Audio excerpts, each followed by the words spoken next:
things with this new coaching staff and the change that's happened? It's just a different feel, different culture, totally different coaching staff. I say I like it. I mean, as long as I get to play basketball, I'm loving it. So I still like it. Do you feel like you're becoming a different basketball player as a result of kind of their coaching and the things they want? I think I'm developing as a player, just like all my other teammates are, just like I would anybody else. I don't know. There's there's more emphasis on certain things, but for me, I'm making sure that I attack my weaknesses so that I can develop into an all-around player. Coach said that you led the team in rebounding and deflections during practice earlier this week. How much pride are you taking in becoming more of like an effort guy for this team? I honestly had no idea I led in rebounds and deflections. I'm just out here playing. If it's a rebound, I try to go get it. Loose ball, I try to go get it. Anything I can do for my team in practice, I'll do it. Has he kind of reinforced that he loves deflections as one of his favorite stats? Yeah, deflections is a stat that we chart every practice. So obviously it's a bit important if we stat it every practice. So yeah, he does love deflections. You talk about culture change. What specifically is the biggest difference between coaches that you've been here? I mean, just switching a whole new coaching staff. It's just a different feel, No coach is the same, especially not Cronin. He's a different guy. I love him.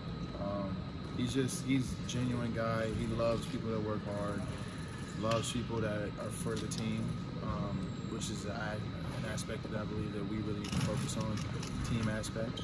And he loves the team, and he's a winning guy. So I say those are like 3 big things on him. Cronin was just talking about how important it is for him to know his players off the court. Have you kind of developed any kind of relationship with him outside of practice so far? Oh yeah, as soon as I found out he was hired, I got his number, got as many coaches on the staff as well. We didn't know who he was adding, so I just got his number. I have been texting him since. As soon as I could, I text him, ask him questions. Haven't necessarily hung out with him outside of practice, but yeah, I text him all the time. They replaced you used to have the photos of you guys up on the wall. Now they got the legends. Do you like that? Does that kind of send a message a little bit, maybe? Yeah, we actually had Don McLean come in to practice. That guy's a competitor.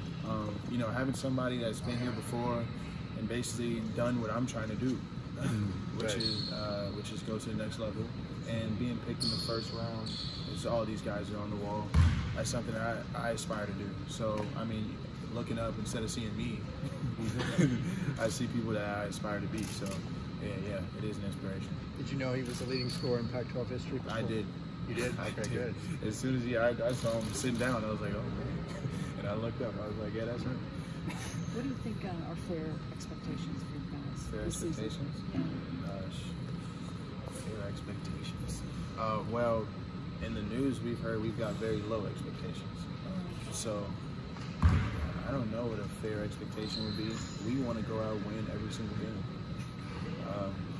We expect ourselves to go out there and just put it all out on the floor every single night. If we lose, it's going to be because somebody was just going crazy hard and we couldn't make a single shot.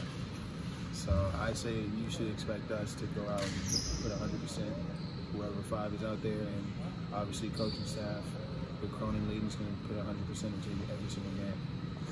When I talked to you after the Pac-12 tournament, you said you were kind of weighing your options. What made you decide to want to come back for another season of college basketball? I looked in the mirror and I knew I wasn't ready.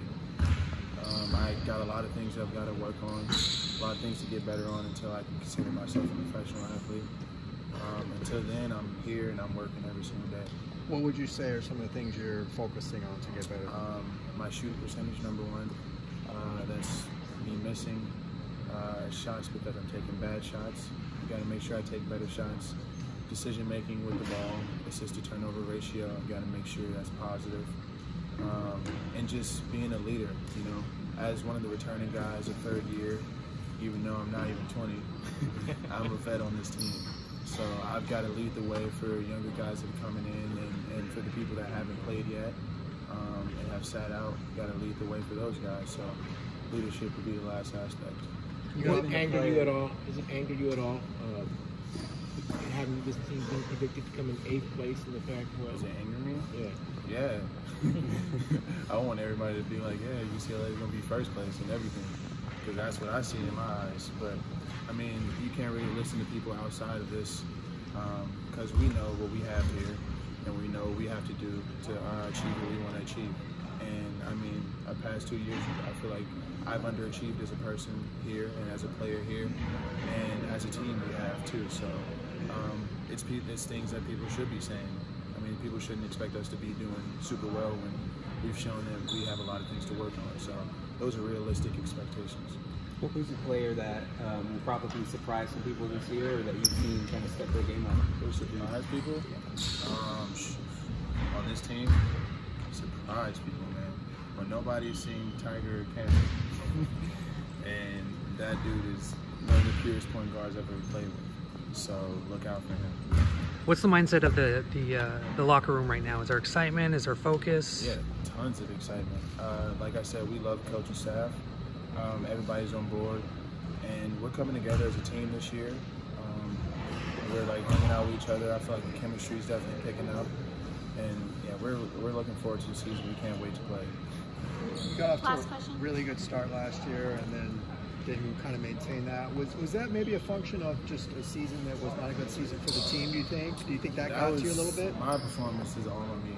It had nothing to do with the team. I was underperforming. I've got to make sure I can be consistent this year. That's another thing that I should be working on. Consistency. I didn't show it my first 2 years here. It's definitely a big emphasis for me. But yeah, all that was just me. All right, thanks, Chris.